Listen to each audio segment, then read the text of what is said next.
Bonjour, aujourd'hui je suis avec Éric Guyotto. Éric Guyotto, bonjour.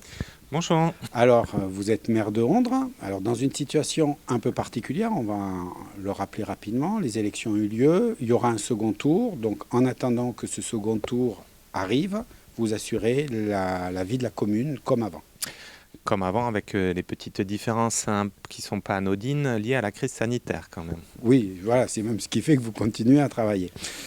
Petite question, vous êtes en contact aussi avec les deux autres listes pour essayer de travailler ensemble dans cette particularité ou Oui, vous continuez tout seul? oui, on essaye en visioconférence de se voir. On a mis en place un système où on se voit une fois par semaine avec les oppositions, là, depuis qu'on sait que l'on va déconfiner.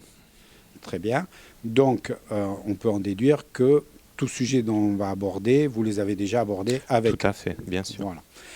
On va aborder, j'aurais tendance à dire, deux gros sujets, puis après faire un peu le point général sur toute la vie à Ondres, parce que la vie continue, même si on est tous chez nous. C'est un peu le paradoxe.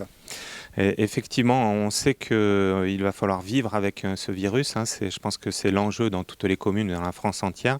On ne sait pas dans quelle situation idéale il faudrait vivre. Personne ne le sait, même pas les scientifiques. Et en même temps, il faut inventer cette vie au quotidien parce qu'il faut vivre et il faut continuer à vivre. Alors, dans les meilleures conditions possibles, même si on sait que l'idéal n'est pas atteignable. Alors, depuis une semaine, il y a un mot qui revient à la bouche partout, c'est le déconfinement. Donc, la première preuve matérielle, je dirais, visible de ce déconfinement, c'est les écoles. Où vous en êtes, vous, dans cette démarche? Alors, on est ici même dans une classe qu'on a installée dans une nouvelle configuration qui permet la distanciation entre les élèves, avec un sens de circulation, avec la possibilité pour les enfants d'être à une place sur deux. Cette configuration a été mise en place en concertation avec les enseignants, qu'on voit aussi régulièrement en face à face pour la maternelle et en visio avec l'élémentaire, mais aussi avec les parents d'élèves qu'on a vus la semaine dernière en visio et qu'on revoit demain.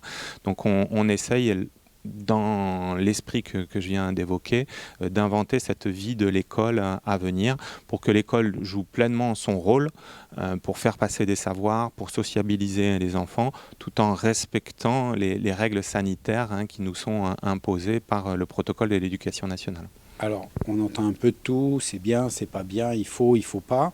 Vous avez été en contact donc avec les enseignants, avec les parents d'élèves. Quelle est la tendance à Ondres? Alors, ce qu'on va mettre en place, comme partout dans le sud des Landes, puisque c'est l'inspecteur de circonscription qui nous a donné les consignes, on va démarrer le mardi 12 avec 3 niveaux, les grandes sections, les CP et le CM2, par demi-groupe, des demi-groupes le lundi, mardi, d'autres demi-groupes le jeudi et vendredi.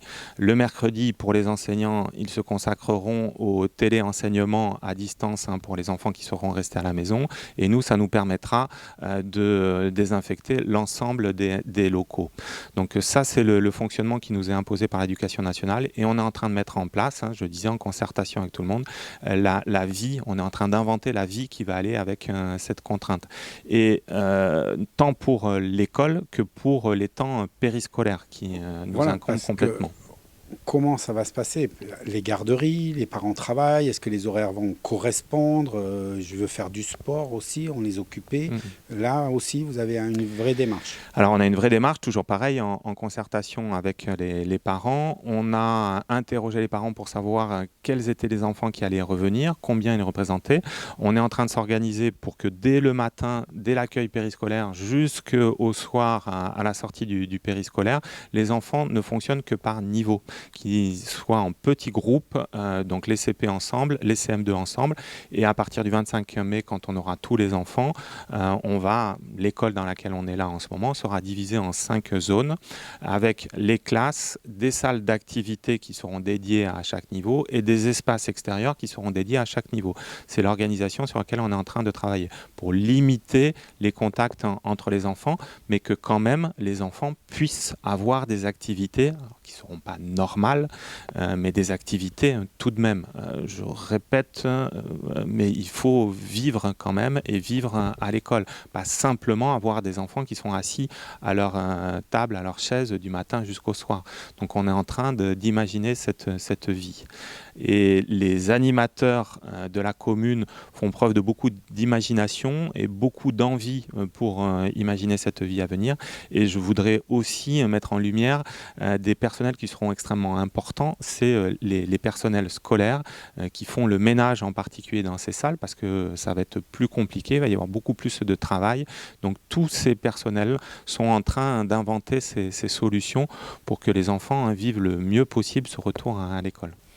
Dans un des problèmes de l'école, on parle, vous venez de nous expliquer la table est mise en place. Le midi, ça mange. Alors comment vous allez vous organiser? Parce que là, ça va devenir un vrai problème aussi. Alors, dans le cadre de ce que j'évoquais, faire en sorte que les enfants puissent vivre un minimum positivement au sein de l'école, on va organiser l'école par niveau. Pour l'accueil périscolaire du matin, pour l'accueil périscolaire de l'après-midi, mais aussi pour la pause méridienne et le temps de restauration. Donc, a priori, pour l'instant, on travaille sur cette hypothèse-là. Les enfants prendront des repas individuels qui seront fournis par notre prestataire qui est l'EOL, des repas froids qui seront pris sans doute dans les classes ou ce qu'on espère, si les groupes d'enfants ne sont pas trop importants, dans les salles qui seront mis à disposition pour les temps périscolaires. Mais moi j'espère, si on a des journées comme aujourd'hui, que la restauration puisse se prendre dehors. On a une école qui est très verte avec beaucoup d'espaces verts, donc j'espère que les enfants pourront aussi pique-niquer, ça ne sera que mieux.